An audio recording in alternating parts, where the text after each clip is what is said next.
Dodge this.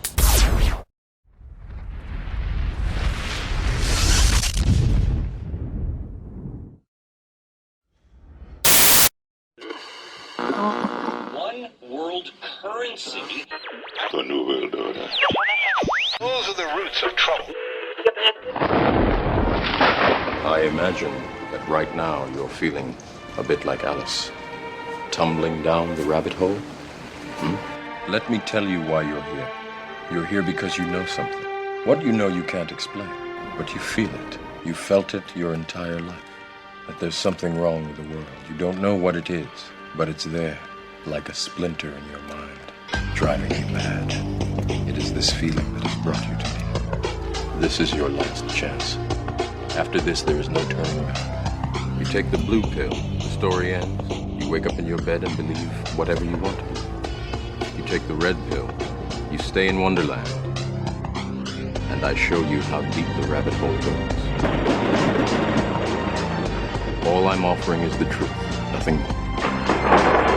For we are opposed around the world by a monolithic and ruthless conspiracy that relies primarily on covert means for expanding its sphere of influence, on infiltration instead of invasion, on subversion instead of elections, on intimidation instead of free choice, on guerrillas by night instead of armies by day.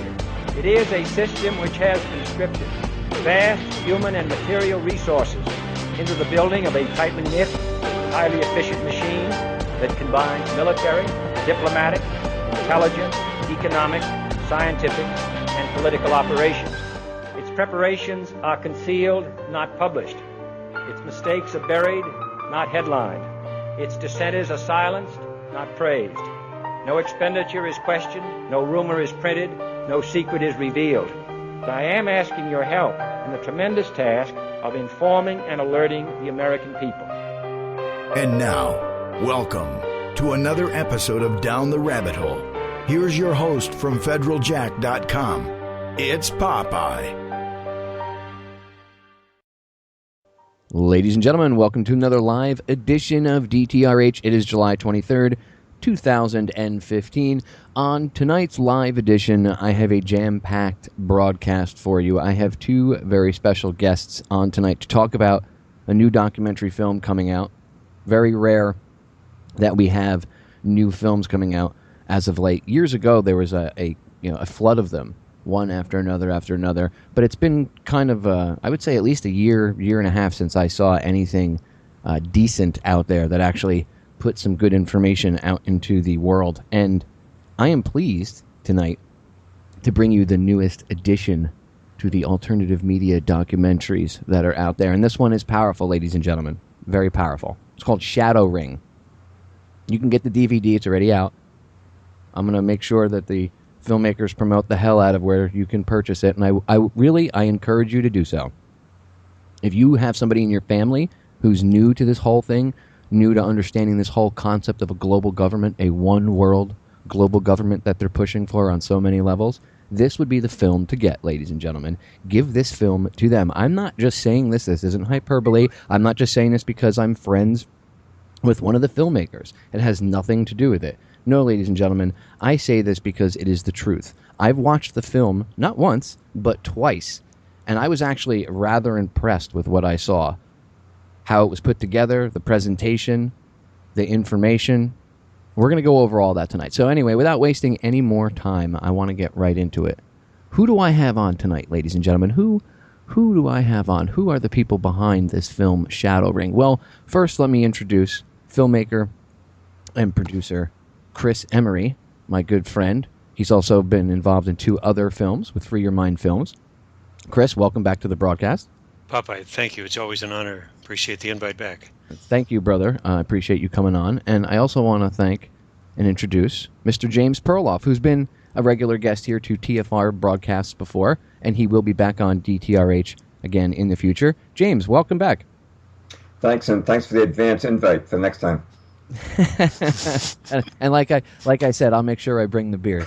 I'll make sure I pay for him and cover him. So, guys, let's get right into it. I want to start off with, what brought you all together to put this project together? Chris, you can start if you want. What brought you guys together? Because this is not like a typical documentary. I don't want to say typical. It's not like a YouTube doc. This is something I would consider full feature, like something that you would expect to see, the level of quality you would expect to see in a movie theater. That is correct. From the mainstream. And, so what brought you guys together to do all this? About 3 years ago, and James, you could correct me if I'm wrong, James Perloff was in Oklahoma City on tour doing a presentation promoting his book, and I believe was associated with the John Birch Society New American magazine. And it was a PowerPoint presentation on the review of his book, Shadows of Power. And then I believe, James, I don't know if you had your second book released at that time. I think it was still at the publishers. But at any rate, James Lane, our executive director on the first two films, saw the presentation, and he called Austin and I that evening, and he said, look, guys, we've got to get a movie made on this. Mr. Perloff knocked it out of the park. And it's very succinct, very thorough, but yet very easy to understand. James Perloff doesn't speak down to you. He speaks with you. He speaks at you in a very cordial but very professional and very thorough manner. So the challenge was for us we were just releasing our second film, State of Mind, Psychology of Control, in July of 2013. So we didn't have the time nor the money or the resources to actually start production on this. We had to put it on the back burner for about, it was about 6 months. And then once we were able to get that funded and so forth, our previous investors came to us and said, yes, we want to come on board. You guys knocked out of the park on the first two films. Let's do it on the third one. So we had the opportunity to do that. And then to have James come on with 90% of the script already written. I mean, are you kidding me? This is it's like walking into Alibaba's cave. Everything was there for us. We just had to figure out how to formulate it into a screenplay that we could make into, a feature-length marketable film. The main thing that we had, Popeye, was that we had too much footage. So we had the luxury of actually being able to cut back versus having to try to fill in. So James did a superb job, and very proud to have him on board to help us marketing the film too. And James, same question. How do you feel? How's your perspective of how you got into this? And are you happy so far with the outcome of the film?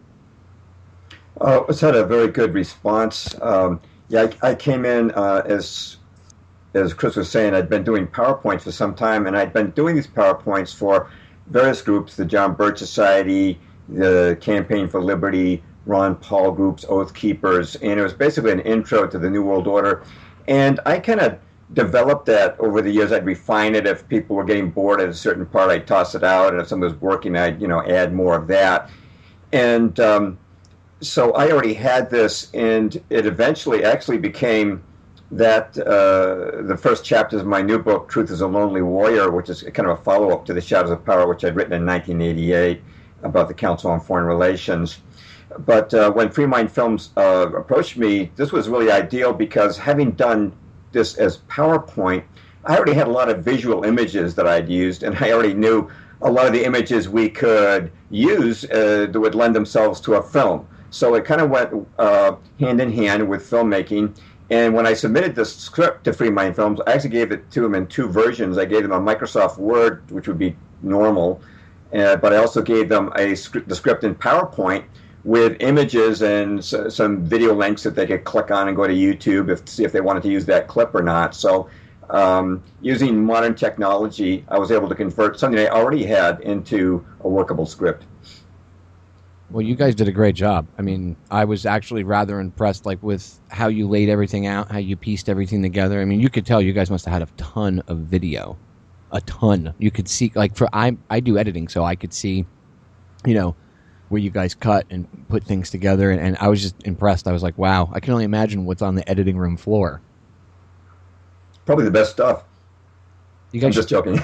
You guys should do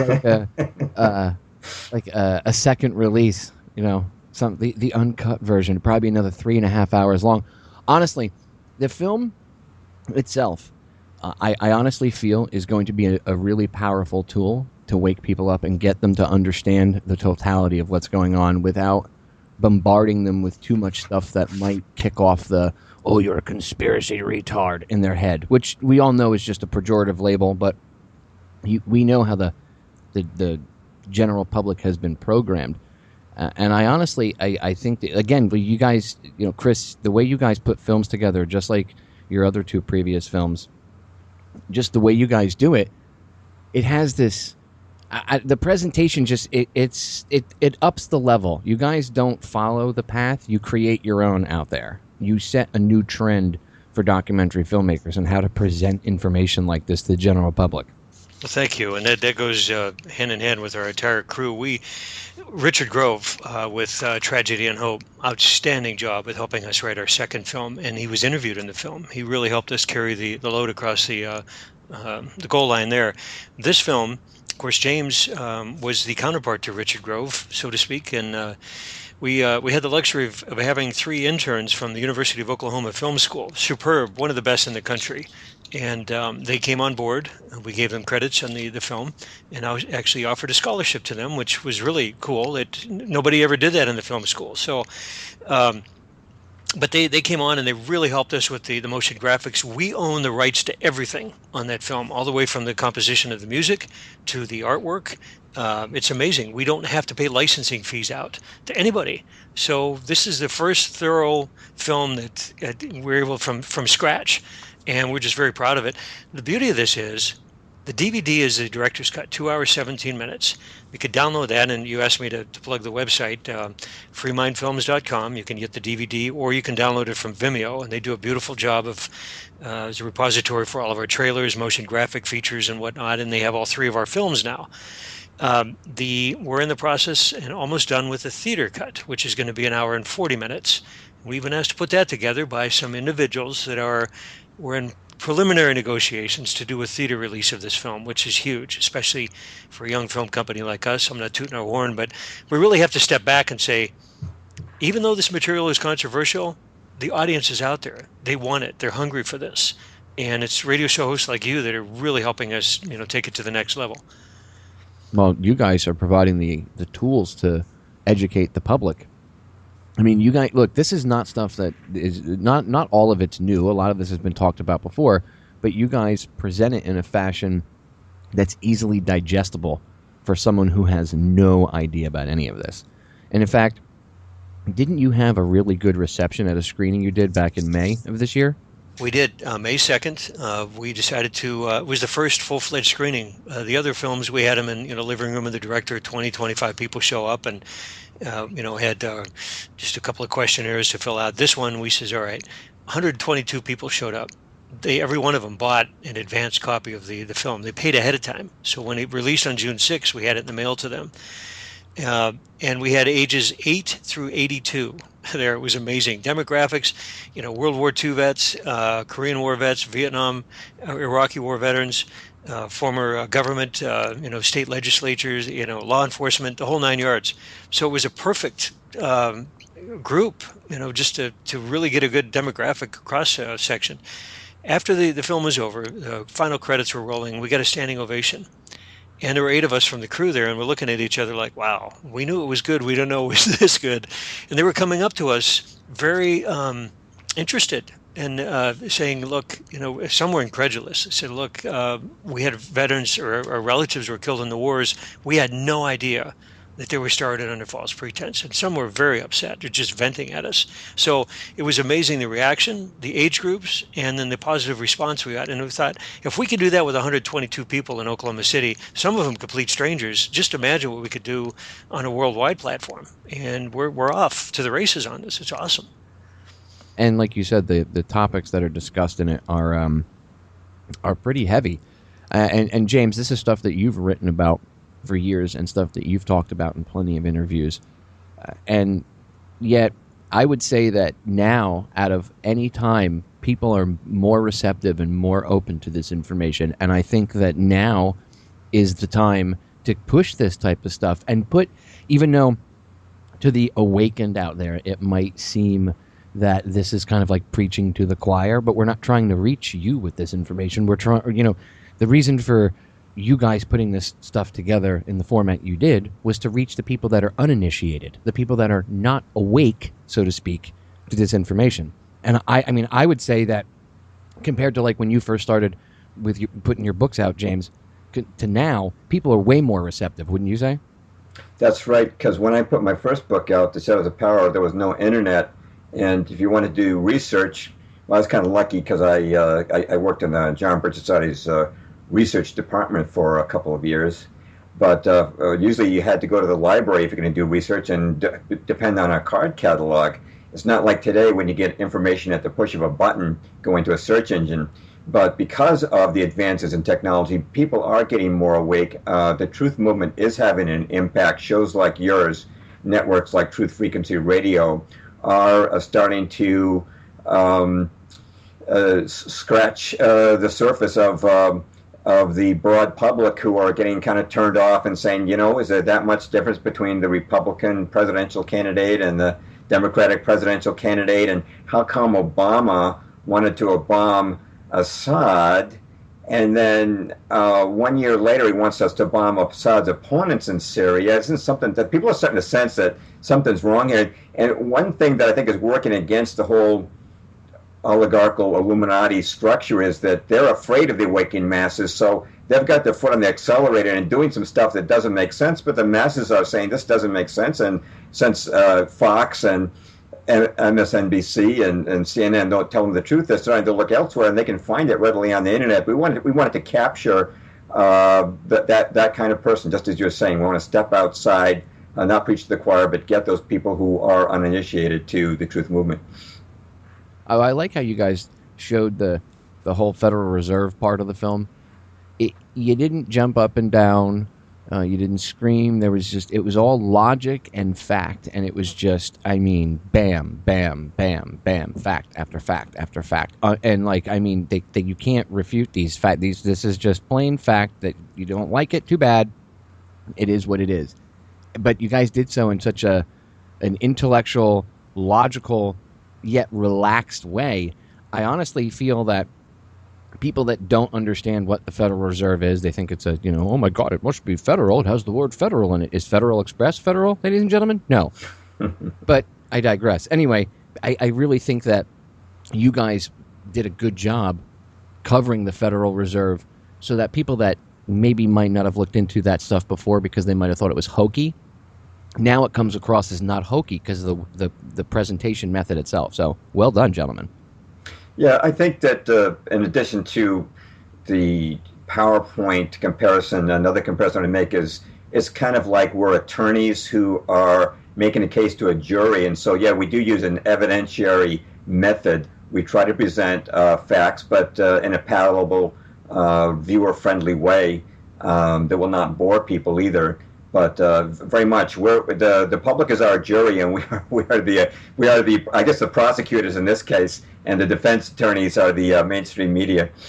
You guys actually put a lot of detail though into the things that you talked about. Like usually when and ladies and gentlemen, but when I give these guys compliments on their work, they are extremely sincere.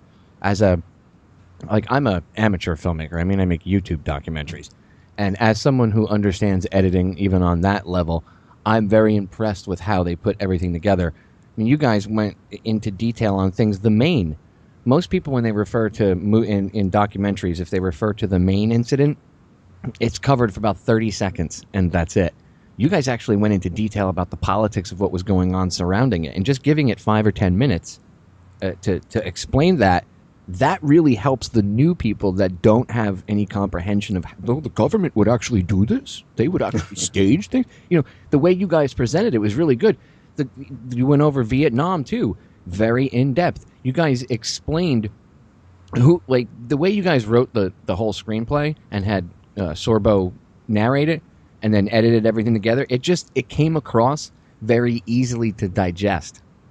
Well done. And I don't, Chris, you and I have been friends for years. I don't blow smoke up people's asses. I think you guys actually knocked this one out of the park.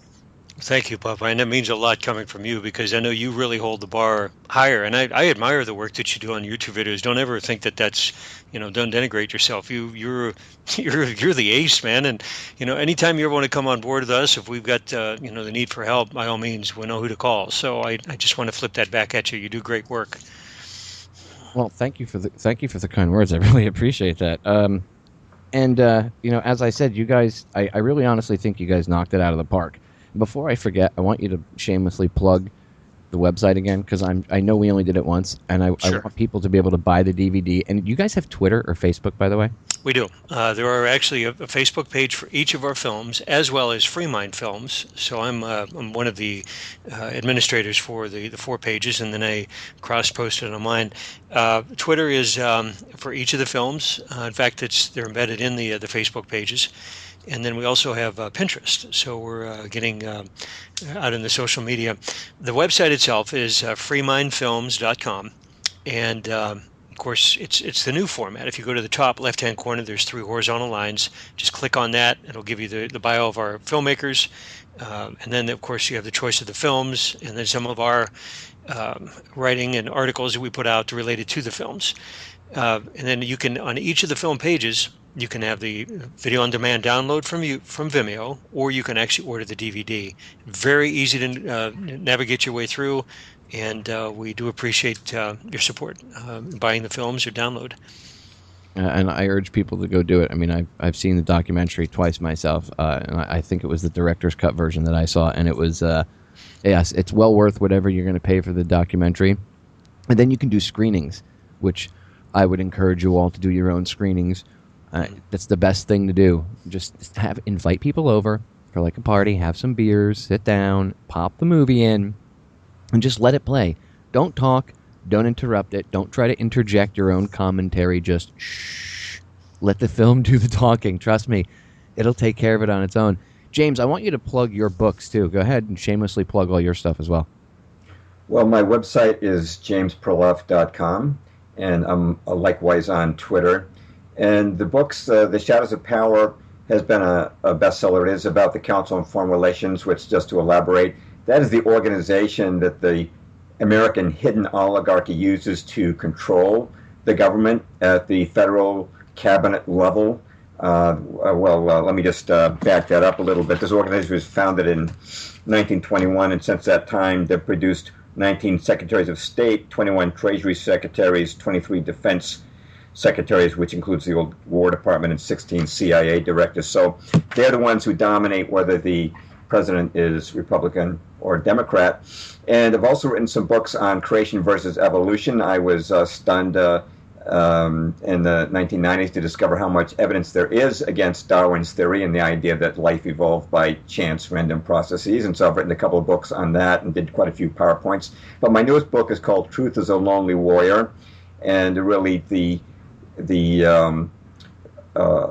result of 30 years of writing for the truth movement. My years go back to 1985 when I started writing for the New American Magazine, and it's pretty comprehensive. It deals with a lot of stuff that we don't get into in the film. In fact, let me put it this way. In the movie, we deal somewhat in depth with the sinking of the Maine, the Lusitania, and Pearl Harbor, and Tonkin Gulf. In my book, I go into deeper into those events. But on my website, you'll find that I have a very extensive post. For example, on Pearl Harbor, I've got one that's called Pearl Harbor Roosevelt's 911, which is quite in-depth, has embedded clips you can play, and quite a few graphics. So those are 3 levels. But again, the website is jamesperloff.com, and the most recent book is Truth is a Lonely Warrior. And thanks for the opportunity to mention those.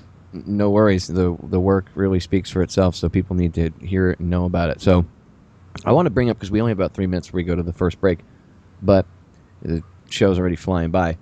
But you brought up Pearl Harbor, and that's one of the other things I wanted to talk with you guys about. And we can get in a little bit more in depth about false flags and politics. I'm going to pick your guys' brains about, the push for one global government and everything.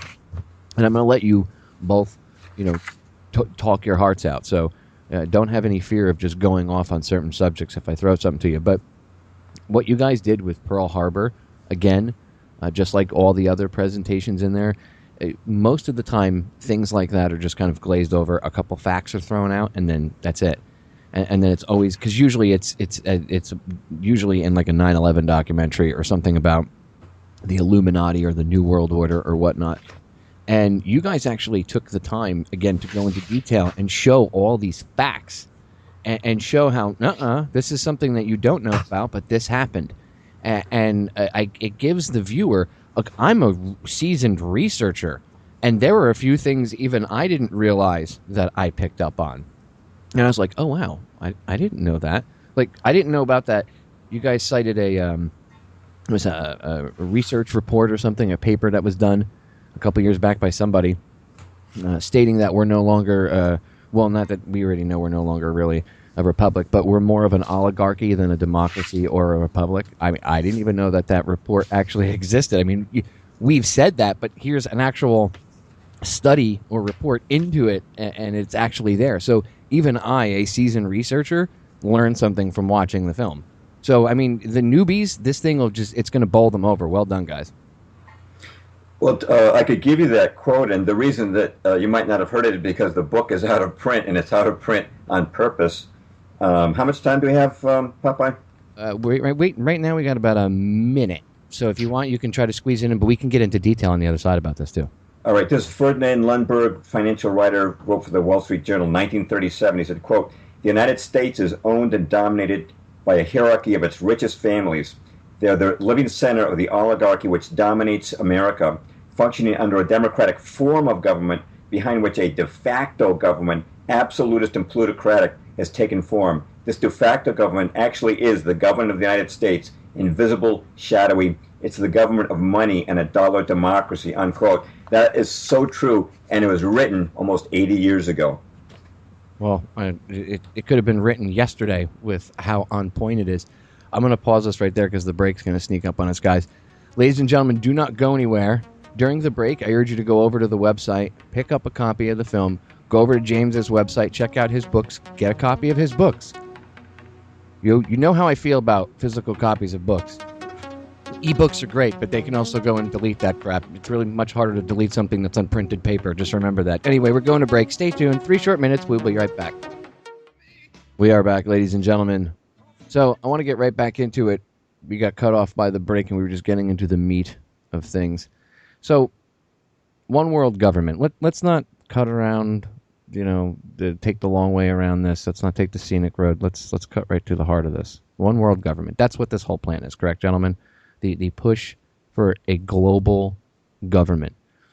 You guys mentioned something in the film. I want to bring this up before I forget it. The TPP with the push, if that's what you want to call it. I would call it the ramming of it down our throats of the TPP. I see sudden huge strides being made in this quest for a one world global system. And I know things have to be made incrementally, but are you guys, either one of you, and Chris or James, whoever wants to go first, are you guys surprised by, since you mentioned the TPP, and I think it was Ben Swan that was talking about it, it wasn't, you guys were still talking about it as if it was being, they want to do it, but it's not been passed yet. And here now we have it being rammed down our throats. So, do you guys, with that in mind, what do you guys see? Do you guys see the same thing, that there's been a couple big strides in recent weeks towards global government? James, I think you have a better pulse on that than I do. Go ahead. The banks just seem to have an ability, if they don't get the vote they want, they apply the pressure till the vote comes that they do want. Seems like they're doing that with Greece as well. But TTP is following a pattern that has been set over the years. Yet these economic alliances are very globalizing. You will notice that the European Union, which is a microcosm of world government, it's a regional world government, with the consolidated laws and consolidated currency into the euro. It started as the common market and was sold. It was actually called the European Economic Community, and then they just took the word economic out, and they formed the European Parliament, and they eventually got the EU. That was a long-term plan that actually goes back to the days of the Marshall Plan in the 40s. But if you look at America, I know a lot of your listeners are awake to the threat of a North American Union. What did that start with? Economic Alliance, NAFTA.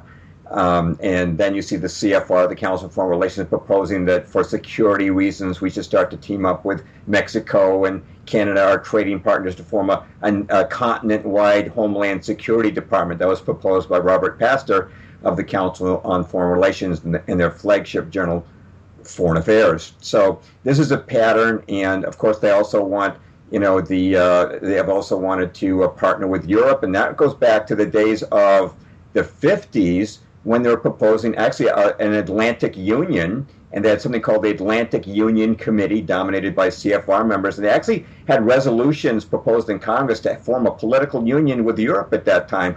What Orwell, in his book 1984, called Oceania, where Winston was living in England, but he's part of the Oceanic Alliance with America, right? And so, yeah, they're using the regional approach to world government, and that's something also that we pick up on in the film. And, of course, there's the famous quote from Zbigniew Brzezinski, who's one of the highest-ranking guys in this oligarchy that at least we can see publicly, saying, quote, "We cannot leap into world government in one quick step. The precondition for genuine globalization is progressive regionalization," unquote. So these guys know how to boil the frog. We can't get world government right away. That's what you need to consolidate your power as a world government. But they're going to do it step by step. They'll start with economic alliances. They'll move into a regional political alliance, and then their ultimate goal is world government, which means tyranny. Yeah, I'm a little. I knew that, like, I saw them pushing the TPP, and I had a feeling that this one was going to get rammed down our throats. But when I was actually quite surprised at how fast that one went through, even with everybody. I mean, they were throwing everything they could at that thing. It kept getting brought back up to get, well, we have to vote on it again. And then something else would happen in the news, and everybody pay attention to this. Be pissed off about the rebel flag. Be pissed off about some chick pretending, some white girl pretending to be black and working for the NAACP. Who really cares?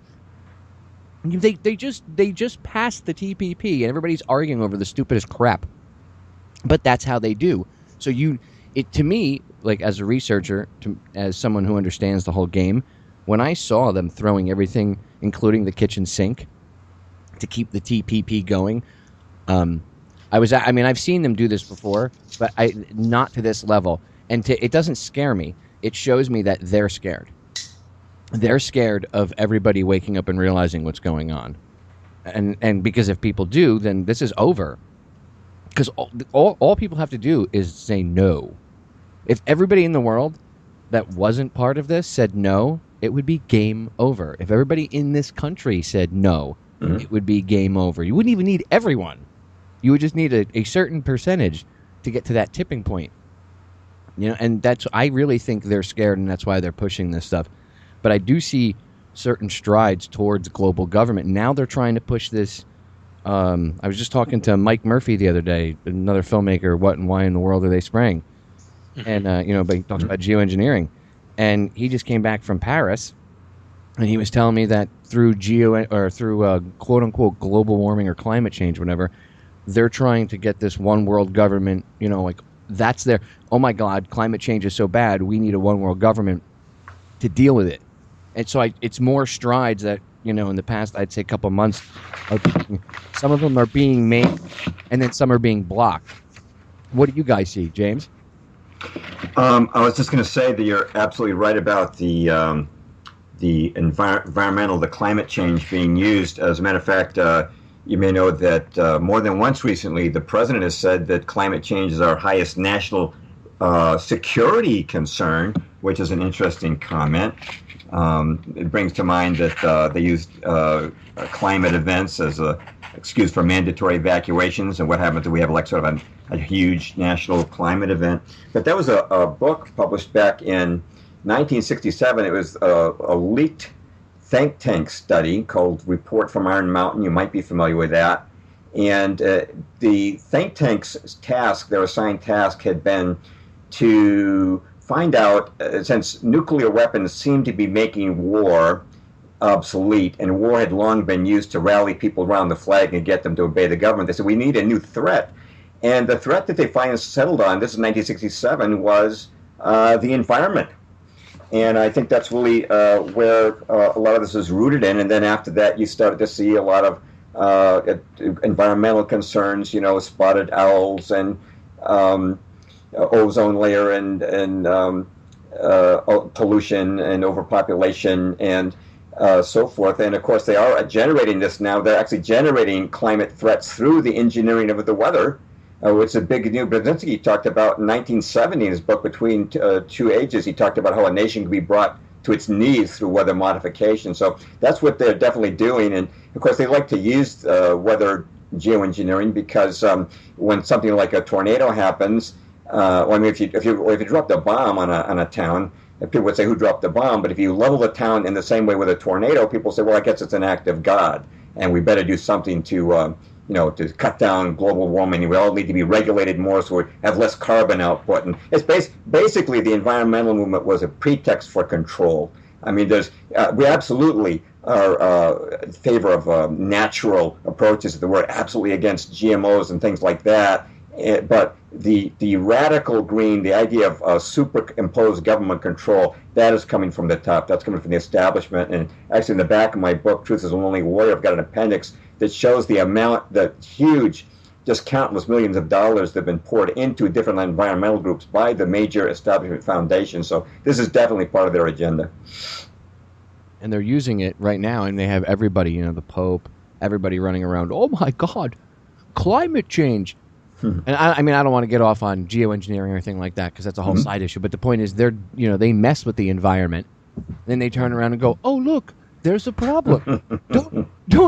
don't worry that we created it, but there's a problem. And if you give us your money and all of your freedom and more power, it will solve it." I honestly don't know how people actually buy into the idea that if you give Al Gore and a bunch of other oligarchs tons of money, that's going to fix things. I really don't understand the rationale behind that. But, it is what it is. So, getting back to the push for one world government, what would you guys say is, with the film being, because you could use the film, I think the film being used as a tool to wake people up as to what's going on is a very important step. But what would you guys say would be a positive solution to try again to stop this? Just more than just people waking up, more than people just seeing the film. What would you guys throw out there? Let me interject real quick, James.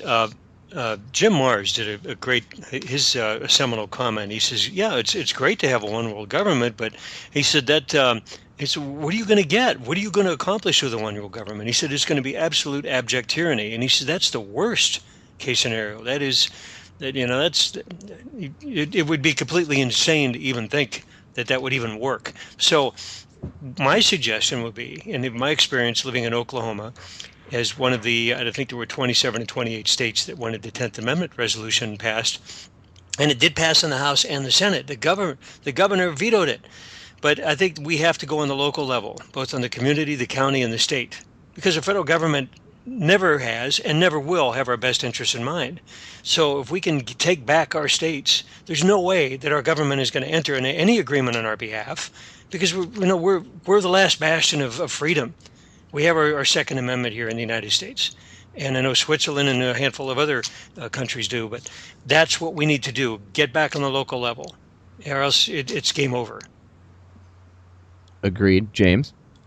Yes, and I agree. For example, some of the best successes against Agenda 21 have not come at the federal congressional level, but by people working in their local towns. And it's sort of like a soldier on a battlefield. He can't win the whole war by himself, but at least he can handle what's in his own neighborhood. But I also believe that with the continued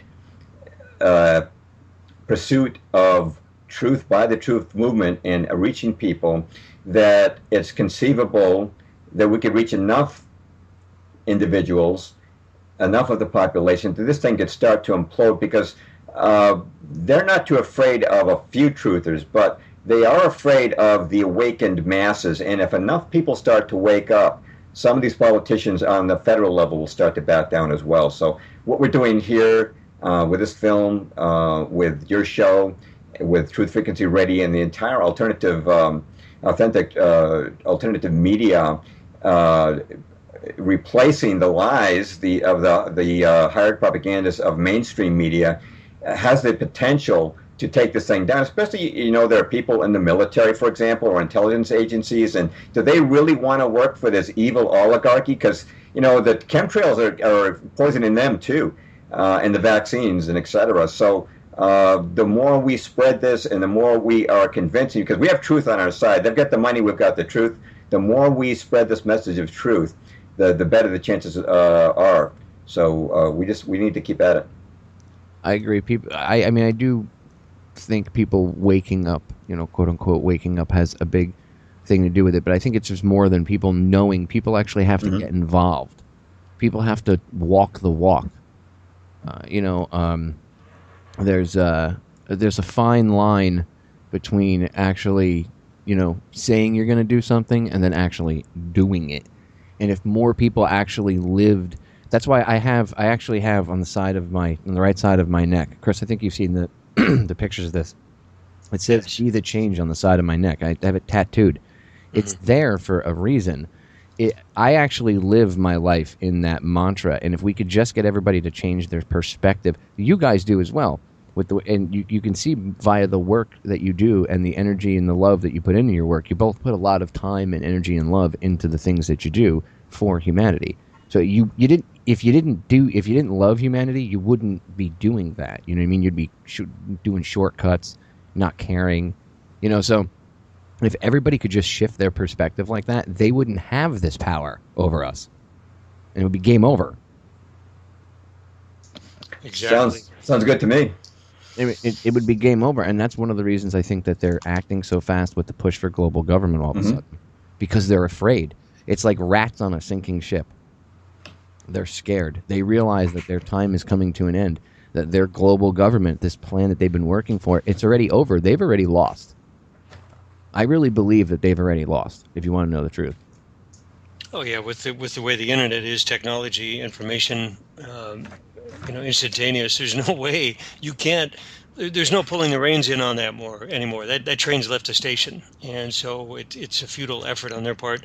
The beauty of this film is that we're not speaking down to people, and that's a testament to James's work. It's just we're looking at them and saying, hey, you know what? Number one, and this is from day one in our first film, we respect your intelligence. We're not insulting it. We want to empower you and give you the ability to think for yourself, more so than what they may have the tools. They may not have the right tools, and hopefully this will be one of many tools that they'll get from our film, the information.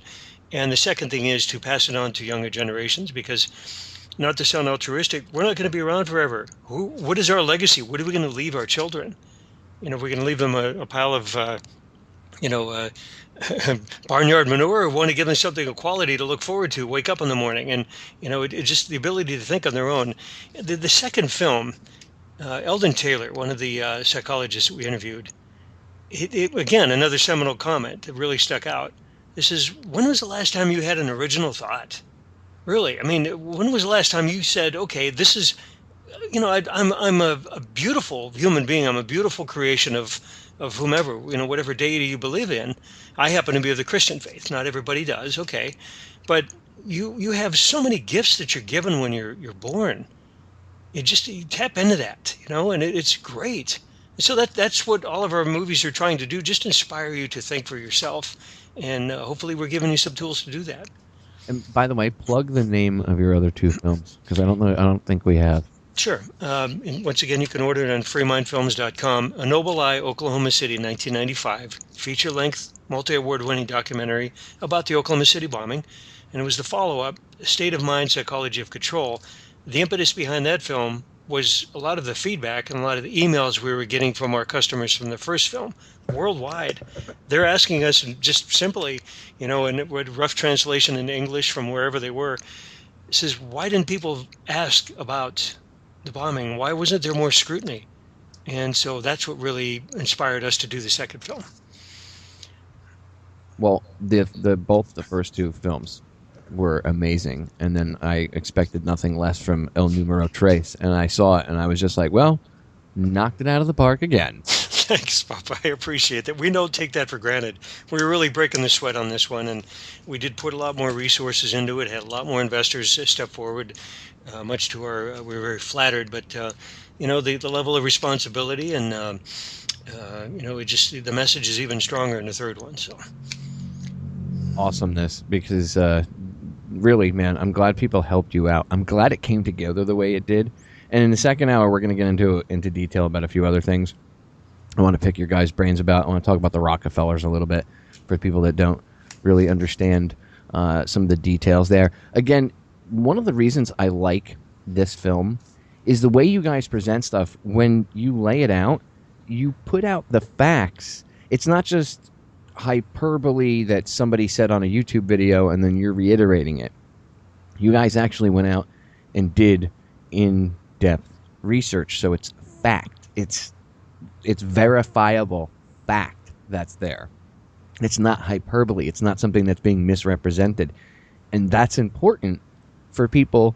Like, again, if you're going to tell somebody that David Rockefeller and the Rockefellers are bad people, they're going to be like, you mean Rockefeller Center Rockefeller? They're part of a one world government? What? It doesn't matter that you could go read it in his own memoirs where he admits to it. He's like high-fiving himself in the book. You know what I mean? Don't pay that any mind because they won't look. They don't know that's there. They don't even know that little old man, he's 100. How is he still alive? He's in like heart number 5. Yeah, they don't. Yeah, the 6th transplant. Who has 6 heart transplants? That's insane. Dude, I mean, like who had to die, Chris, for exactly. Rockefeller to live to be 100? Ugh. But like people wouldn't even believe that. They would be like, "Oh, come on, that's not true." So, when you look at these people that, like the things that they're connected to, a lot of times in documentaries, it's hard to get people to understand why they should be distrustful of these individuals and why these people aren't as awesome as the media would have you believe, because they own the media. So of course their lapdogs are gonna be like, they're great people. What are you talking about? David Rockefeller's a swell guy, Popeye. I go out and have beers with him every other Tuesday. Right. Sure you do. And by the way, I don't think he is in charge of anything anymore. I think he's just trying to hang on to that frail, old, decrepit, deteriorating body of his, because he wants to, that's that greedy. It's just that it goes to show you he wants to sit around and he wants to see his plan come to fruition, what he's worked for so long. So I don't think he's in charge, though. The people you have to worry about are like his grandkids. That's who I would be, because they're the ones that are internet savvy and tech savvy and have been groomed from birth to carry on this lineage and this agenda, because that's what they do. James, thoughts? Yes, I agree. It seems that some of these individuals like Rockefeller and Kissinger, Kissinger was a figure back in the 1950s. He was very important in American government in the 60s, and the guy's still around and still seems to be very important. There's a big new Brzezinski too, from the Carter days. And I do get the feeling that there could be something ominous on the horizon that they hope is going to happen, that they're sort of waiting to see, the big boom at the end of the fireworks show, that they're kind of the end of the life when true evil will dominate the planet type of deal. They seem to be hanging off of that. By the way, John D. Rockefeller, the founder of Standard Oil, lived to be 99, and he also surrounded himself, of course, with the best doctors. And they say that the Rockefeller Foundation used to put money into universities to do medical research that would be specifically related to things that would help John D. to live longer. So I'm not too surprised seeing David also be having quite a bit of longevity. It's just evil. Evil. If you look up Rockefeller in a dictionary, it says see also evil. and they're connected. They're not, so. Right? They're not the end all be all either. I know there's other people, but it just doesn't surprise me. It doesn't surprise me either, by the way, that John D. was trying to live to be, 100 years old. Too bad he didn't make it into the triple digits. Oh, too bad, so sad. But apparently his offspring don't seem to have a problem getting into the triple digits, which, again, I don't think that it's really him anymore. It's the younger generations we have to worry about. And that's the thing. Sure. Does anybody even know who his grandchildren are at this point? I know we know who, like, Jay Rockefeller and all those guys are his kids, but who are his grandkids or even his great-grandkids, since he's so old? They're probably heads of and CEOs or CFOs of some of the major media and energy resource companies now. They get their claws into the operations, and they're so far down. I'm thinking, probably at least 300 descendants various ascendant male and female executives around the world. It's like a cancer. I don't know any other way analogy to describe it. These people are evil. They have there is no sanctity, no respect for human life from them. They have ice running in their veins. I'm not being dramatic here, but you have to call it as you see it. And when they stage these wars, and one thing that when we went through the rough edit on this third film, it really made me sick. And I thought I had my fill with the Oklahoma City case.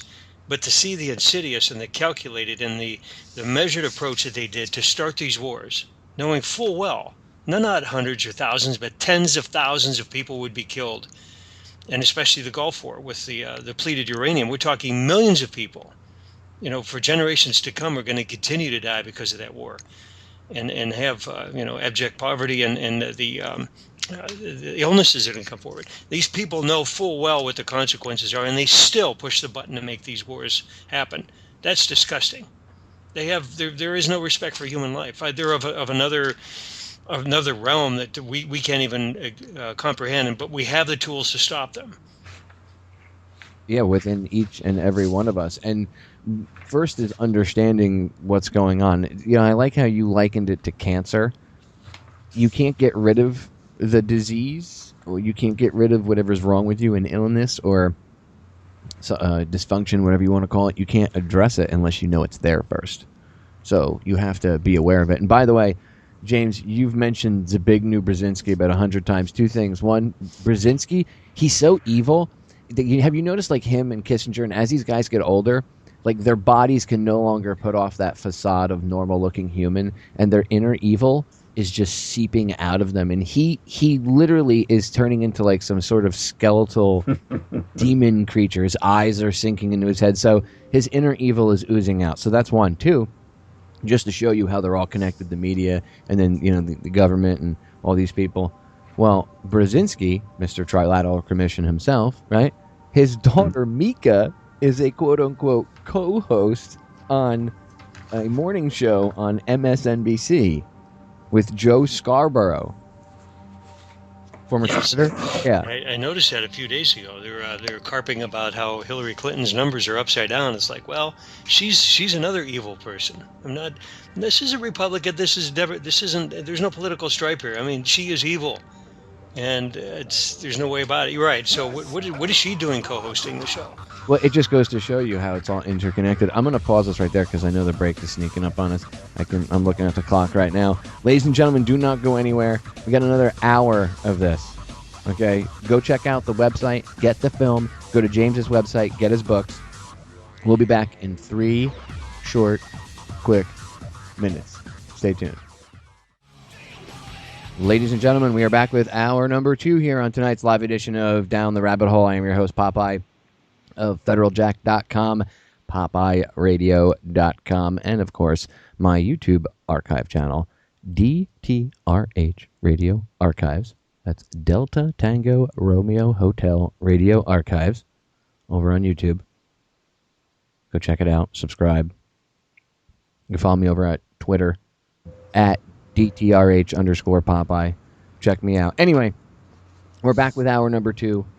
Filmmaker and producer Chris Emery, author, researcher, and I would have to say intellectual comedian James Perloff. I want to welcome both gentlemen back.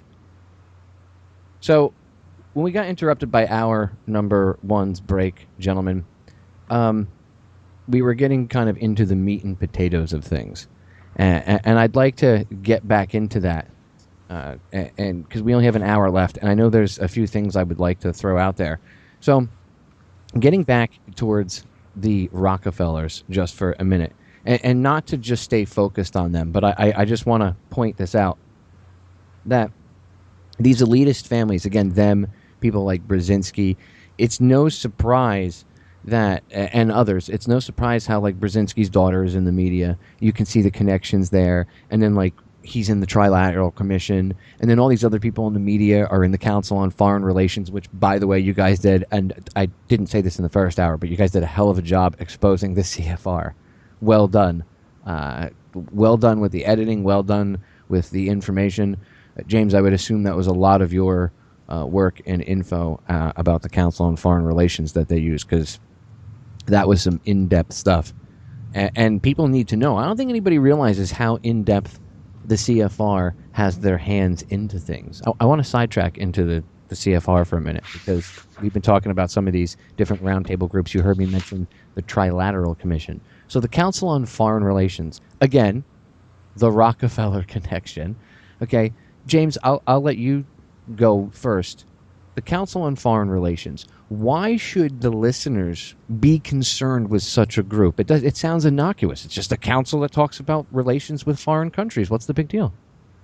Well, it does a great deal more than talk, and I enumerated in the first hour the fantastic numbers of important department heads that have produced. I won't repeat those, but if we just take a look at the current administration under Obama, CFR members include John Kerry, Secretary of State, Jacob Lew, the Treasury, and his predecessor, Timothy Geithner.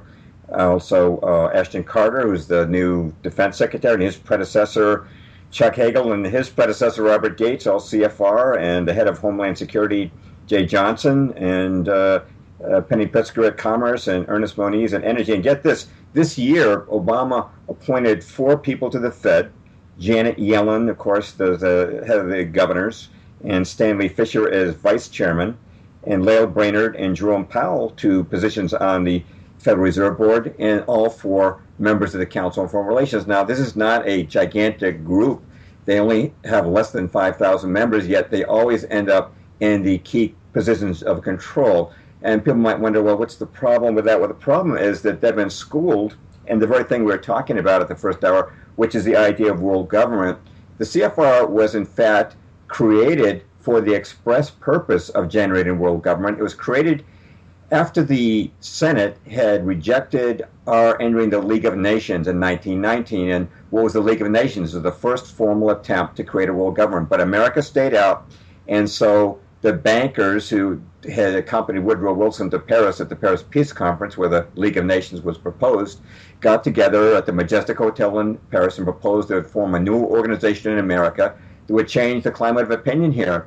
And so if you look at the CFR, they started in 1921, officially incorporated, and almost all the top brass were part of the J.P. Morgan hierarchy. You know, the founding president was John W. Davis, who was Morgan's personal attorney, and the founding chairman was a member of J.P. Morgan and Company. And if you look at the very first issue of Foreign Affairs, their flagship journal, then an article called The Next American Contribution to Civilization. What was that? Enter the League of Nations, of course. This is 1922 we're talking. The second issue in 1922 had an article that said, quote, "There is going to be no peace or prosperity for mankind so long as it remains divided into independent states. The real problem today is that of world government," unquote. Now, let me bring it up to 1975, okay, kind of a mid between 1922 and today. You have Admiral Chester Ward, who was the former judge advocate of the U.S. Navy. He was invited into the CFR, remained a member for 16 years, but resigned in disgust. And here's what he said in 1975. He said, quote, "The Council's objective is submergence of U.S. sovereignty into an all-powerful one world government. This lust to surrender the sovereignty and independence of America is pervasive throughout most of the membership. In the entire CFR lexicon, there is no term of revulsion carrying a meaning so deep as America first," unquote. And then just to bring it up to recent times, let me quote the president of the Council on Foreign Relations, Richard Haas, read it in 2006. He said, quote, "Sovereignty must be redefined if states are to cope with globalization. Globalization implies that sovereignty is not only becoming weaker in reality, but that it needs to become weaker," unquote. So all these guys throughout the years, they're asking to weaken national sovereignty in favor of a world government. And of course, they were the brains behind the UN after the League of Nations failed. And now they're trying this regional approach to it. But there's one other thing I should mention, Popeye, before I close this particular set of comments, which is, why is world government dangerous? People might not know the answer to that. It's, as Lord Acton said, that power corrupts, but absolute power corrupts absolutely. The founding fathers, to their credit, understood that you can't have all power in one place, so they gave us a government that, divided power.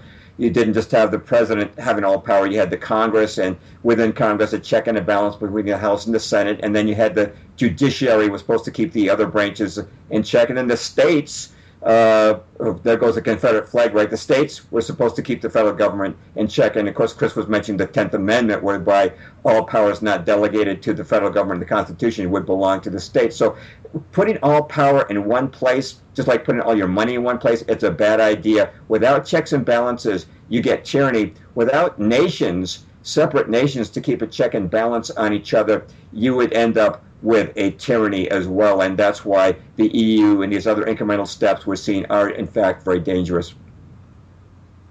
And these incremental steps, I see the way they do it, like you likened it to the frogs in the pot theory in the first hour. And I use that explanation, that analogy myself. People they get so distracted. The attention span is like 30 seconds now. So everybody's got friggin' ADD. So, and it's brought on by Twitter and YouTube and social media and the dumbing down and everything else. And then, how people think and everything.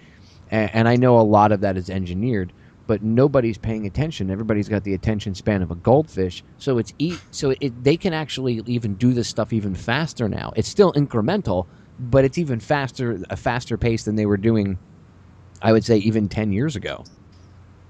If people want to help put this into context, not that they really need much. I mean, this movie was very thorough, and again, hats off to James on many levels. Go back to our second film, State of Mind, Psychology, Control, and it touches upon exactly what you brought up, Popeye, is the subliminal inferences, whether it be in advertising or education or the food you eat or whatever, and then meshing those together. Especially the second and third film that we made are more of the macrocosm and not so much the micro, and it really help you. One complements the other. And I'm not just pitching this for the sake of pitching the film, but it really has a good train of thought and gives you the tools to, you start from A to B to C. And I think it'll really help people understand if they're overwhelmed for whatever reason on this film. They shouldn't be. But if they are, go back to the second film, and it'll really help you get those tools to figure out, well, why aren't we more aware of what's going on? So, no, good point. And yes, you're right. The second film does show the mind control and the level of technology that's actually used. I think when people hear mind control, Chris, mm-hmm. they assume like hokey pokey science fiction type mind control, like some sort of hat with electrodes or something and right. wires hooked up to it or something. Or maybe for the, some people that have looked into it a little bit more open-minded, maybe they'll think of the Manchurian Candidate type stuff, which does exist. And there is that, and there is trauma-based mind control, which others may think of. The more awake, alert, conspiratorial-minded people might say, well, there's trauma-based mind control, Popeye. I talk about it all the time. I know. Sure. But there's other levels of mind control, Chris, more subtle, that people are exposed to every day on TV and radio and in movies. You want to expand on that a little bit? That's what we touch upon perfectly on the second film, and we basically start from the beginning and work them through. It just so happens that if we revert back to the first film, Tim McVeigh, we know, and it's fact, we saw the records, his payroll and everything. He was working for the CIA, and he was under mind control. And the way we were able to find that all out is that we had excellent researchers on that film. And then there were sources within the military at the air base in Oklahoma City that came forward with some of that. They said, well, you know what? This is commonplace. This is another day at the office for the CIA, for various intelligence agencies that we never even knew existed. I mean, these guys are coming out of the dark. It's like, wow, where did you come from? So it's overt and covert. All the way from the CIA administrating LSD experiments to studying subliminal advertising on television. So we're not saying this out there to scare the listeners or the viewers. We're just saying, hey, look, this is another tool in your toolbox, not in the adversary's toolbox, but yours, to really get a leg up on what's going on. Be aware of what's happening, so you have a better way of reacting and a way of discerning the information that's given to you. If you look at yourself like you're an infantryman and you're out on a battlefield, the more information you have about your surroundings and your environment that you're in, the better off you and your fire team will be. Exactly. It's a So good analogy. think about it like that. I don't think anybody should be afraid of information. The thing is, the media has gotten everybody through the mind control, the repetitiveness. If you look, it's kind of, people think it's cool to be stupid. That's the only way I can put it. People think it's cool and fashionable and hip to be ignorant and only believe what the government or the mainstream media tells you. But unfortunately, that's not a new meme within society. I mean, the mainstream media is pretty much what formulates opinion. You actually get into that in the third film, too, as well. I know you talk about that heavily in the second one, but I know in this one, in Shadowring, you get into that as well, how the media is responsible for formulating the opinion of the public. And yes, look, we showed that in the second film, and then now this is the reason why it's really dangerous to have a controlled media. Do you get it? Like, you piece it together very well. Ben Swan knocked it out of the park for us. And, there were, of course, everybody did a great job on the interviews, but Aaron Dykes, Ben Swan, Jack Blood, Gerald Salente, G. Edward Griffin, Ben, oddly enough, and not a lot of people are aware of this, our film released on June 6th, which was, I believe, on a Thursday or Friday. The previous Monday was Ben's first day. He is actually the PM anchor for CBS in Atlanta, Tier 1 market. There's only 5 Tier 1 markets in the U.S., Atlanta being one of them. So we're in a very unique situation to have somebody in our film that not only worked in mainstream media with Fox out of Cincinnati, and he quit. He was just disgusted with the way they were handling things. CBS came back to him, tendered him an offer. One of the conditions was that he could continue to go ahead and air his online radio show. I believe it's Truth Media. Correct me if I'm wrong on that, James, but he's going to continue to host that show. And we are seriously considering seeing if we can work with his schedule to be one of our spokespeople and him and James to be a spokesperson for our theater release on this film. He just breaks it down beautifully in the film. And what better source than to have somebody that actually works in the mainstream media to speak on our behalf? You can't get it any better than that. I agree, because he's right there. He's got firsthand experience, and he's Absolutely. like, look, here it is. And I agree. He did a really good job of breaking it down for the listener to understand and comprehend. Ben's good like that. He's got a real good flow about him, the way he presents information and can talk. Mm-hmm. Exactly. He'd be a good car salesman. He could talk. Ben could talk about dust settling on a shelf, and people would listen and be with intent and be like, really? Oh my God, he's right. The dust does land to the right person. So no, he did it. You guys, between the people you picked to interview, and then the way it was all edited together, and then James's research, it kind of came together like the perfect storm of truth. And I mean that. Again, you guys know I don't blow smoke up people's asses. I call them like I see them. And if I think a documentary is garbage, I won't even give it any airtime. Exactly. And you and I have commiserated about that before. It's like, it's true. We know you're shooting straight on us, and we appreciate that. Yeah, no, you guys, I really, honestly, I think you guys knocked it out of the park. And again, I couldn't tell the listeners enough. Get a copy of the film, just like I did with the first two films. Get a copy of the film, ladies and gentlemen. Go out, pick a copy. Have your own screenings. Have conversations about this. Challenge your family members to a conversation. Everybody gets in arguments over baseball or football or whatever was on TV or America's Next Top Model. I don't even see. That's how long ago I watched TV. I don't even know what the hell's on TV anymore. But whatever garbage crap that they put out there right now, everybody will argue over that or debate that crap.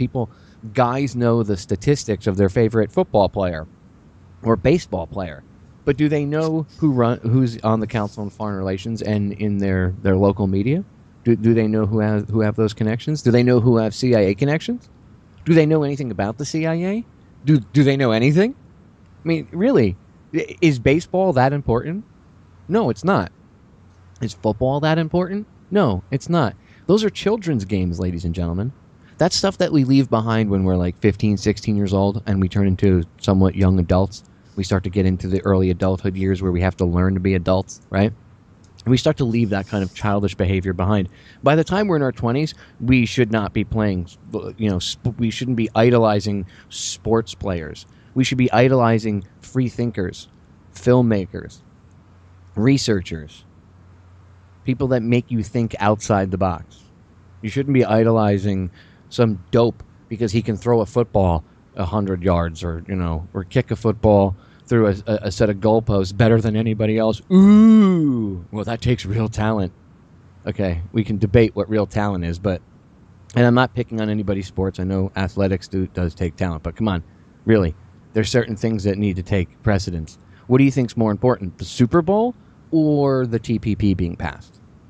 I don't know. I would say the TPP, because then you can have these corporations that could come in according to, if we had to follow the rules of this treaty, and they could just come in. What would happen, and I said this the last couple times I've done shows about the TPP, and I'll let you guys talk about this. What would happen? I mean, here's global governance, right? And global governance doesn't mean like a governance like people think, ladies and gentlemen. It, corporate fascism on steroids is what they have intended for us, with a little mix of communism and some other crap in there.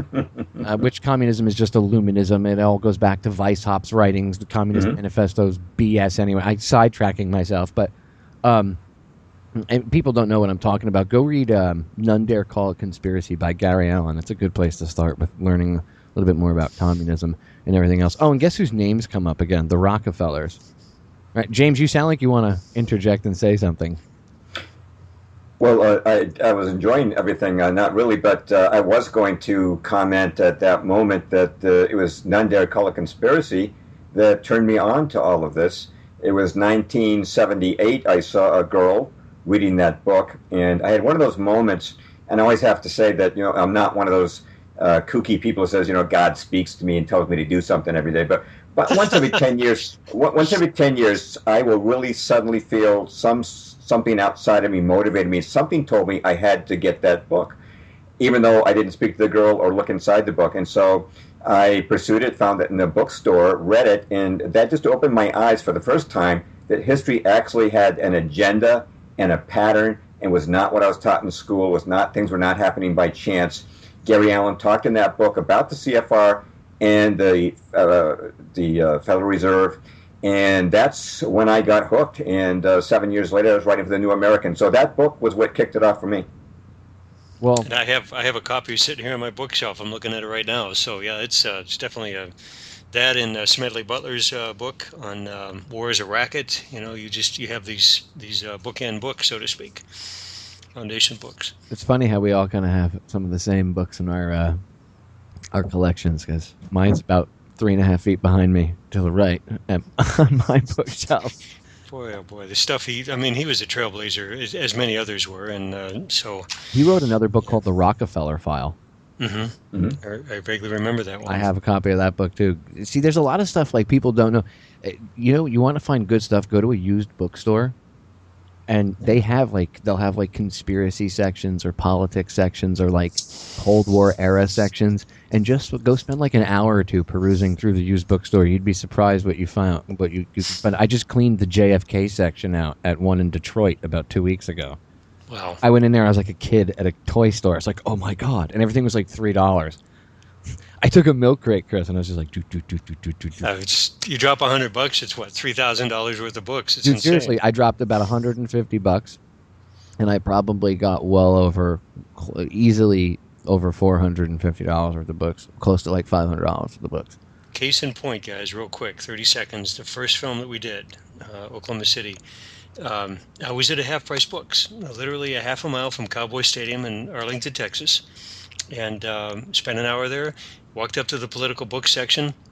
In this book, it was called The Secret Life of Bill Clinton, and 4 chapters dealt with the Oklahoma City bombing, and it just so happened, through synchronicity or whatever, which is, it happened time and time again in our film, that a buddy of mine the day before asked me to review 2 hours and 45 minutes of raw footage on this is back when they had the Betamasters at the studio.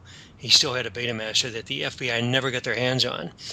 And he says, you got to come over and watch this. I did. And then, bam, there's that book on the bookshelf the next day. Never look back. So you're right. Used bookstores are amazing what you could find there.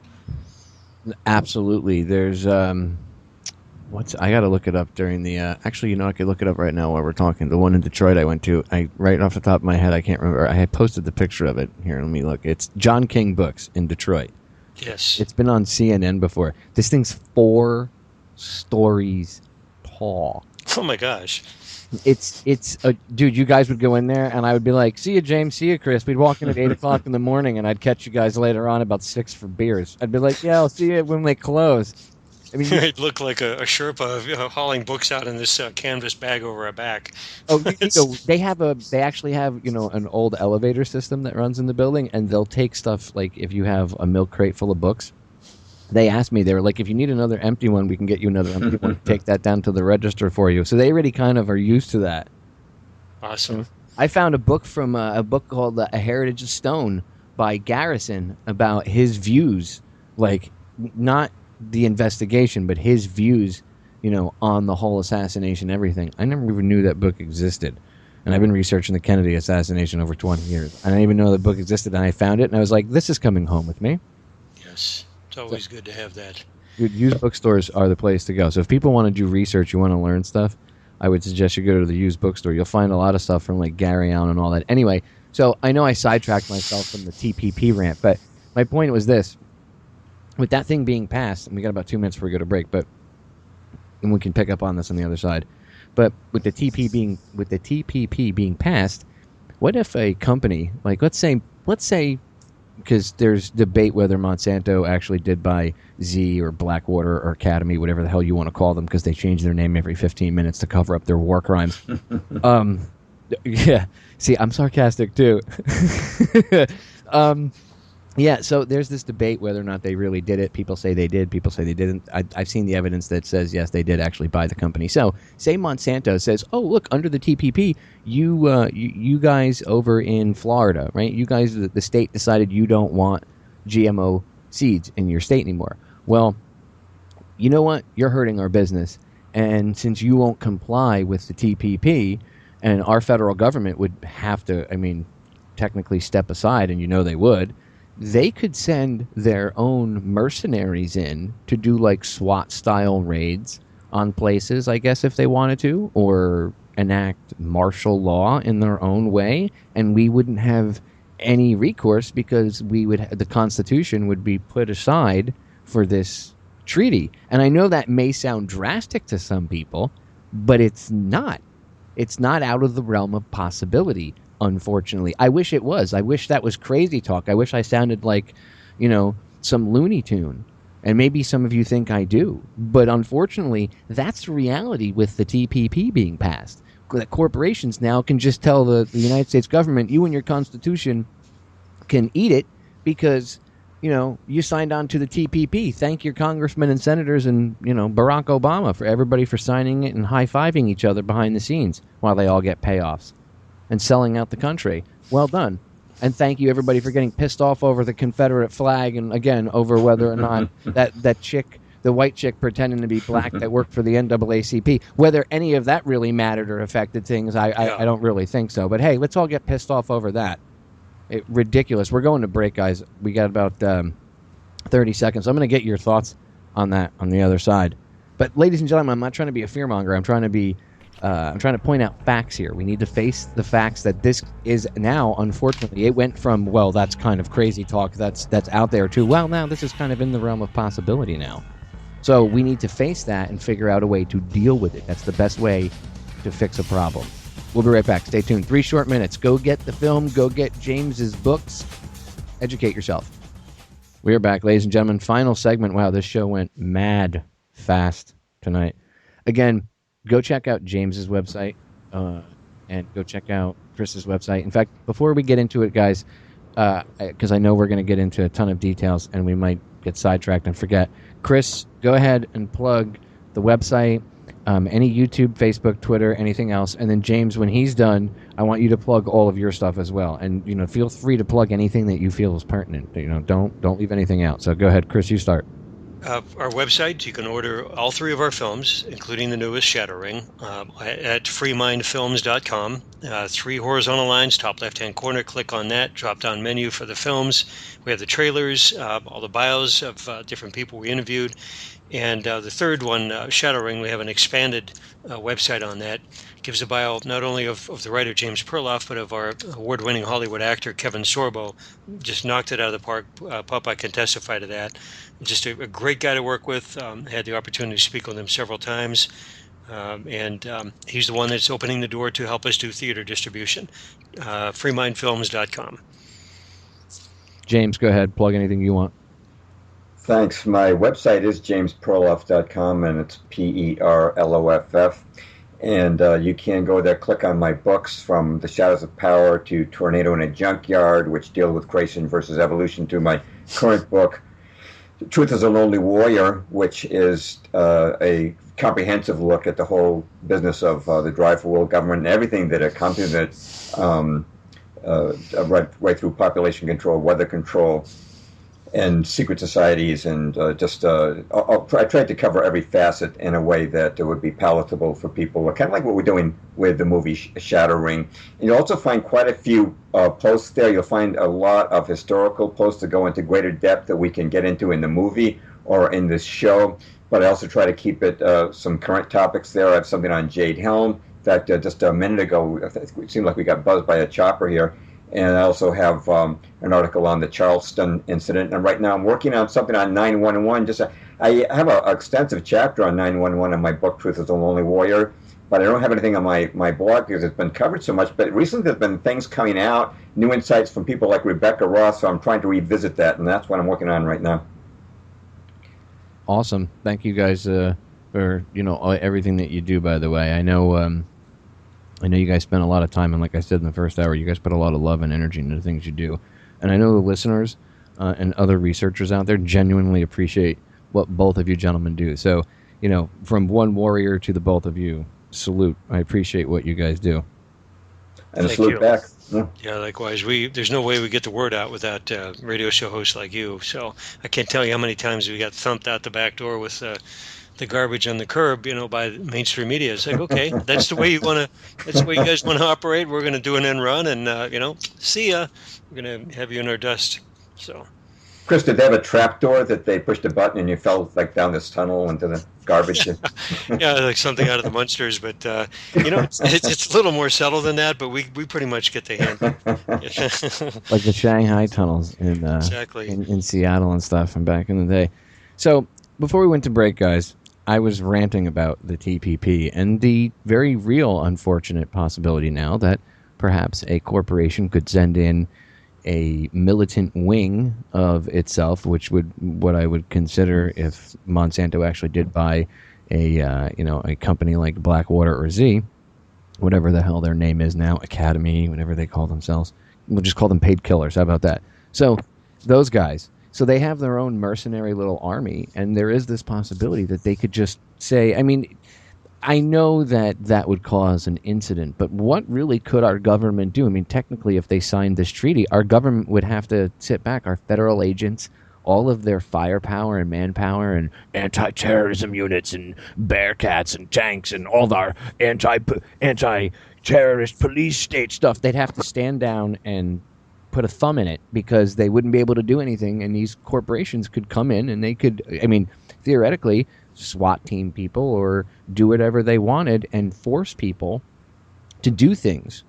That's what government is, right? And that's, like I said before, we have this merger of this super version of fascism and communism, which is what I call illuminism, all melding into one, and that's what this is all headed towards. And it's not going to be a government that runs it. It's going to be some corporation dirtbag that runs this thing. It'll be a corporate tyranny, and that's where I see this headed. So that was my rant. Chris, you can go first and then throw it to James. Your thoughts on what I had to say? Thank God for the Second Amendment, Popeye, and you and I have talked about this before. They, meaning the powers that be, and then TPP, can try all they want to rise up on the general population. Hell to pay when that comes to pass, and the states that have guns rights. And I think it's going to, you hate to see it come on, but you say, all right, bring it on. If that's what you guys want to do, you're going to have the wrath of hell to pay to standing up to you. And I'm not saying that that's what I condone, but that's why we're lucky to have what we have in the United States. So I'm looking at this pragmatically. If in fact they want to cross that line, it's not going to be a pretty picture if they do, because our citizens, and we have the states' rights, the gun rights, are going to stand up to this. And I think it may take an incident or two, but that thing's just going to dissolve away like sand on the beach. It's not going to work. It never will work. Yeah, I agree. Look, things work well on paper and in theory, but usually they don't work. Quite often, they don't work too well in the real world. James, thoughts? I think that Chris just made a very eloquent defense of the Second Amendment and why we need it, and it also sheds light on why we've seen so many of these shooting incident false flags from Sandy Hook to Charleston. They're definitely running psyops on the public to get them to agree to disarm. So these kind of things can be implemented. And the TPP, just to put it in some context, when we sign a treaty, that treaty will then override our own laws. That's the great danger here. So foreign countries, for example, could say, well, your GMO labeling is not allowed under the TPP, and your local laws are null and void, therefore, because this treaty overrides your own constitution. That really is the danger, and it's happened a number of times. And a classic example, you go back to when we signed the UN treaty in 1945, the CFR had already been debating the point of how they could get rid of the provision that only Congress could declare war, and they presented a paper to the State Department which said that if we got into an international organization through a treaty, that they could override that provision. That's exactly what happened.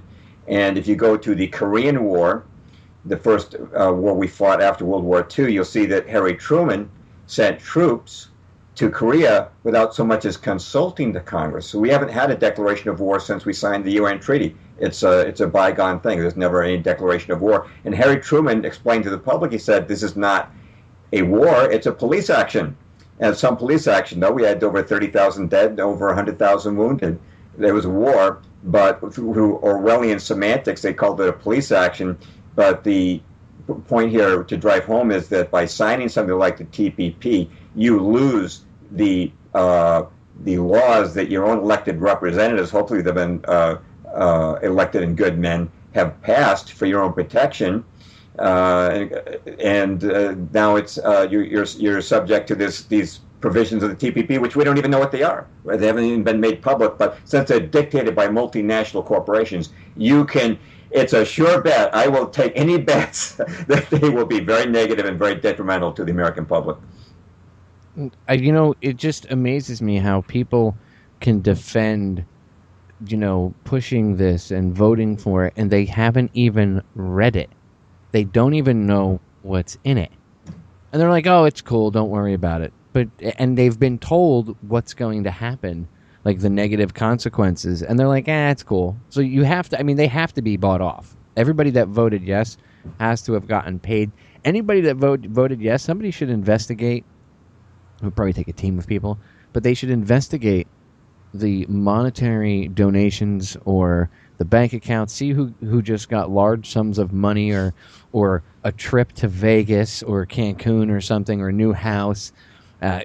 See who's been talking to lobbyists. It would take a lot of work, but I would find out who voted yes, and then see if those very same people benefited from anybody that would benefit from the TPP. And you should see how much money was poured into that by some of these corporations. Ridiculous amounts. Just absolute abhorrent amounts. Of course, J.P. Morgan, I think, was like one of the number one companies up there dumping money into it. Big surprise there, huh? Yeah, exactly. 10 years ago, I had the opportunity to move to Sydney, Australia. I was there for just under 3 months. And the Sydney Morning Herald, which much to my astonishment, really did a much more objective job on addressing issues like this. They were already formulating how to do this with the Chinese, in as much as getting the mineral rights. The Chinese owned 20% back then, 20% of the gas reserve in Australia. Can you imagine? That's an enormous amount. So they were trying to get laws like this passed back then between the Australian government and the Chinese. So they weren't even bashful about it. It's like, okay. And then there was a hint that the United States may be entering into this. We're talking October to December of 2010. Well, here we are. We've come to pass. 5 years later, same thing. So this isn't pipe dream, people. This isn't baloney. This is the real deal.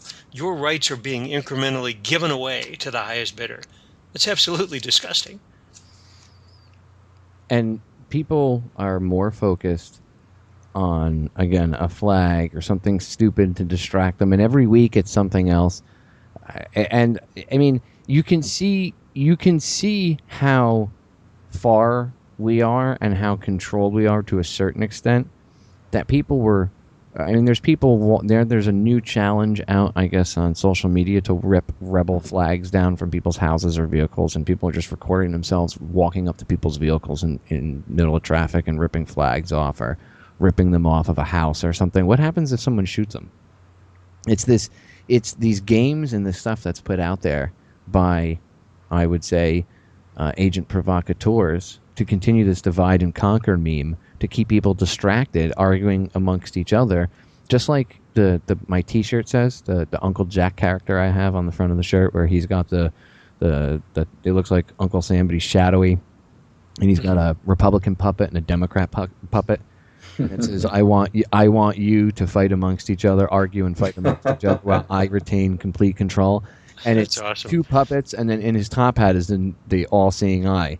And the eyes of the two puppets are like mesmerizing, right? Well, I call him Uncle Jack, and that's what that is.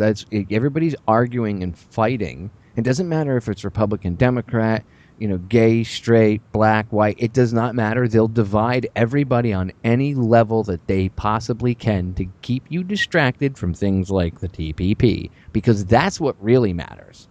That affects you. Oh, and other things like Fukushima. Don't even get me started on that. Okay, they'll keep you distracted from things like that, but they won't keep you distracted from crap like the divide and conquer. And that's what everybody falls right into it. People ripping down, we should tear down Civil War memorials. Why? Well, because it offends me. Why does it offend you? Because you're ignorant? Because that's part of our history. Whether or not you can argue the semantics of what's true about the Civil War or not, that's a whole side issue. The point is, it's part of our history, whether it's ugly or not. It's part of who we are, and we have to. We had to learn from that to become better, a better country, right? So if you take away the lessons of the past, then there's no lessons learned, and then your morals are kind of effed up, and then you're more easily persuaded to do things that maybe you wouldn't have done. Oh, I see what's going on. And at the same time, as they're wiping away history so people can't learn from it and not maybe make the same mistakes, they're also keep using it as a divide and conquer tactic so they can ram things down our throat like the TPP. Thoughts, gentlemen? Great point. And one thing about removing the Confederate flag, it reminds one of Orwell. Well, as you'll recall, they would erase things from the history, and people wouldn't even know what the history was. And so that is very, very Orwellian. They'll give justification for it. Because the flag, certainly the war was partly about slavery, but it was also about states' rights. It goes back to the 10th Amendment, which Chris had referenced in the first part of the show, resistance to the federal government itself becoming a tyranny. In fact, Jefferson Davis, not to sidetrack in the Civil War, but Jefferson Davis, the president of the Confederate States, wrote a book after the war called The Rise and Fall of the Confederate Government. And he said that in trying to free the slaves, the Northerners will find they enslaved themselves to the federal government. And he was just, that's a paraphrase, of course, but he was making that point, and that's what we see embodied in the Confederate flag partly was resistance to the federal government itself becoming a tyranny. But what they're doing is very Orwellian. And you had touched on something else, too, when you were talking about, get the hard copy and not an ebook because it's erasable. I do have my book both in Kindle and hard copy, but when I first read Orwell's 1984, the hero Winston, you might recall, he worked in the Ministry of Truth, and they would eliminate what past copies of the newspaper, the Times, said. And if Big Brother had made an incorrect prediction, they would change the Times so that it would look like Big Brother had made a correct prediction. And when you read that years ago, you think, well, how can you possibly change what a back copy of a newspaper says? Well, today they can do it, right? Now, if information is digital, and Newsweek, I think, is all digital now, no longer in hard copy, when information becomes digital, just like your money, they can take it away and change it very, very easily. So, very apropos observation by you, Popeye. Well, thank you. It's just, once you understand the game, I think all this stuff just comes naturally to people to be able to understand it and see it. And that's what's important. It has to come naturally. You can't be force-fed any of this information. It's like the old adage: you can lead the horse to the water, but you can't make it drink. The horse has to drink that water. You have to take that information in yourself, and then accept that. Look in yourself introspectively. That's what the whole law of correspondence is: as above, so below. That's why the Masons use that. That's what that means. It's not evil or anything. It's in the micro, out in the macro. So you take this information in. You look within yourself. You start to fix, because a lot of the stuff that's wrong with this country is projected out from things that are wrong within our inner psyche, ladies and gentlemen. And if we fix our inner psyche, it'll project it out into the macro, and then we can get past this. If everybody just realized the truth, I know it sounds much easier than it really is, but if everybody just realized, and I emphasize the word realized for people who understand that we create our own reality. So if we realized our own true potential and the truth that these people have already lost, and that's why they're freaking out the way they are, then it would be over tomorrow. I mean, isn't George Bush, wasn't he the one that was quoted that if the general public knew what was really going on, they'd be chasing us or hanging us in the streets or something like that? Exactly. Visions of Mussolini hanging by his feet from a gaslight pole. It's unbelievable. Wow. I don't know how he goes, honestly. I don't, I say this on air quite often. Every year he goes skydiving. I don't, maybe this sounds mean, but, it would just be, I just can't believe that people still idolize him to the point where they put it on TV and they're like, oh, look at this little old man, I don't know, maybe in the interest of justice, the guy should just unclip him, but... Jeez. You didn't hear that on this show. You didn't hear that on this show. And I say it all the time. It's sarcasm. Like that guy's evil. And he's another one that he's like 100 years old. I don't know how old he is. He's 80-something years old, and you can see his inner evil is spewing out as well. It's just, and his son is not him. A lot of people think that George W was he was smart, but no, he's not. That guy's a Muppet. I call him the Muppet. If anything, Cheney was the president for 8 years. Exactly. Okay, Dick Cheney ran things. Now, his father was definitely the president, especially when Reagan was in, too. That's what Reagan's assassination, as far as I'm concerned, that's what Reagan's assassination was about. Yes. Getting him, putting him in line. They wanted to kill him, but it didn't work, so they at least got him in line, and Bush ran things from behind the scenes and did what he wanted. And then little Georgie got in, and they had Dick Cheney running things. Come on, George wasn't really making any decisions. And if you want to get into mind control, I've talked about Fritz Springmeier about this, and I think George W. is a multiple, and so does Fritz. Because that's why, those paintings of him, Chris, you can understand this from all the mind control. I know, James, you can too. The paintings that he did where he's sitting in like it's him looking at himself, down on himself, and he's like sitting in the bathtub and doing all this other stuff. And people are like, oh, these weird paintings by George Bush. To me, that shows that that's his mind fracturing from all the years of abuse and whatever they did to him with mind control techniques. And I ran that past Fritz Springmeier the last time I had him on, and he agreed. He's like, yes, he's a multiple, and you could tell he's controlled. Same thing with Bill Clinton. Hillary's his handler. You could totally tell. He didn't run the country for 8 years. Come on. She was in charge. But out of Intel, I stumbled across their Intel research in the Oklahoma City case. It was just, my God, the insidious stuff they did. And as a attorney general and the governor of Arkansas, just boys on the tracks. Yeah, that and the 32 deaths. Yep. But the drug smuggling. It's odd when you it's, as they say, when we're working on these films, good energy attracts good energy. And the people that came, just crossed the stage, for lack of a better term, that would come into my life or cross the path of our film crew. I mean, Arkansas Highway Patrol, they would have their conventions in Oklahoma City or whatever, and I would just strike up a conversation about the Clintons, and 9 times out of 10, it's like, man, they're bad news. And they would just go on, go off and tell me stories about, as a young patrolman, this particular senior officer with the Arkansas Highway Patrol would say, yeah, this is what the Clintons were doing. And they weren't bringing the drugs in by duffel bag or by, a squad car trunk load. They were bringing it in by the train loads and the plane loads. It was obscene. And he knew damn well what was going on. So for his wife to run for president of our country, are you kidding me? She should be in Leavenworth right now, sweeping the floor of the mess hall.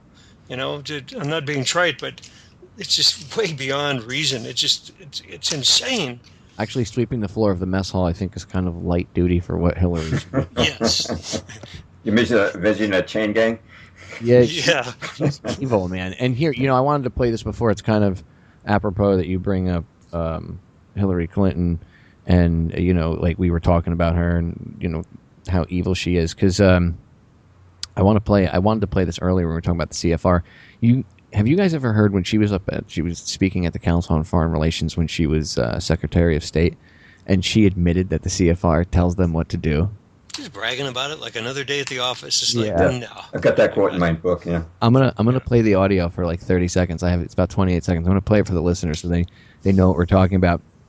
This is Hillary Clinton. This is back, I believe. This is at least, I would say, I think 2009, somewhere around there. I want to say July of 2009, somewhere around there.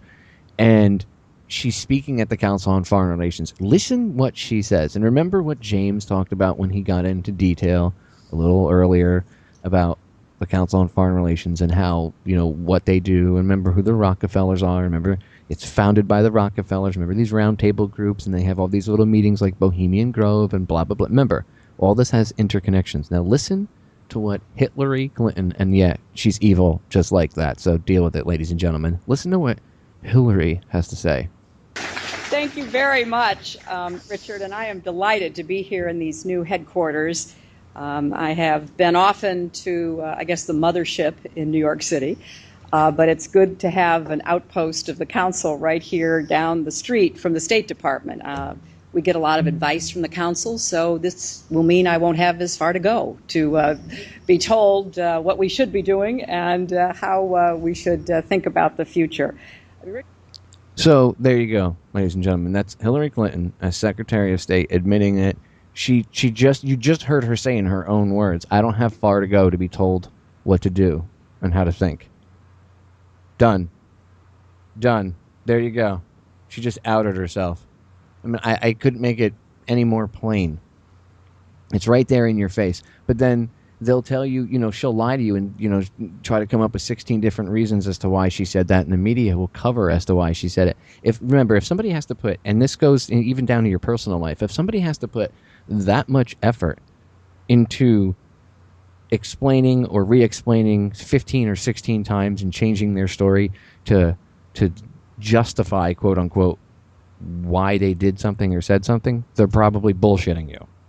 Okay? Let's just be straight, truthful, and honest about it. So, there you have it, ladies and gentlemen. Anyway, we got about 2 minutes, guys, for the end of the show. Really quick, I want Chris, you go, and then James, I'm going to have you go. Plug your stuff again, guys. Please, everything. Go. freemindfilms.com website. Be sure to take a look at all of our films. Newest one, SHADOWRING. Great job by James Perloff. Just very honored to have him on board. Kevin Sorbo, award-winning Hollywood actor, did the narration, opening up so many more marketing doors with him on board too. And thank you, Popeye, for having us on the show. It's always an honor to be back. Anytime, brother. James, go ahead. Thank you. This website is jamesperloff.com. You can click on descriptions of my books there. There's icons of the books. They can be bought on Amazon. It's Truth is a Lonely Warrior is the most recent one. And I also have a great many blog posts on many subjects, both historical and current. And I'm also on Twitter. And I like to tweet serious stuff and funny stuff. Awesome. Guys, thank you so much for coming on. I really appreciate it.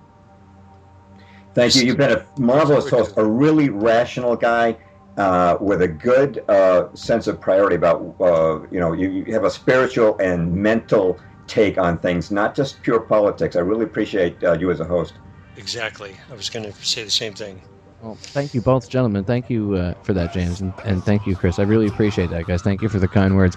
Ladies and gentlemen, go pick up the film. Go pick up all 3 films. Go get James's books. Do your research. Educate yourself. And as I constantly tell you, the solutions to our problems are most definitely an inside job. I love you all, and I'll catch you all again live next week. I am out of here.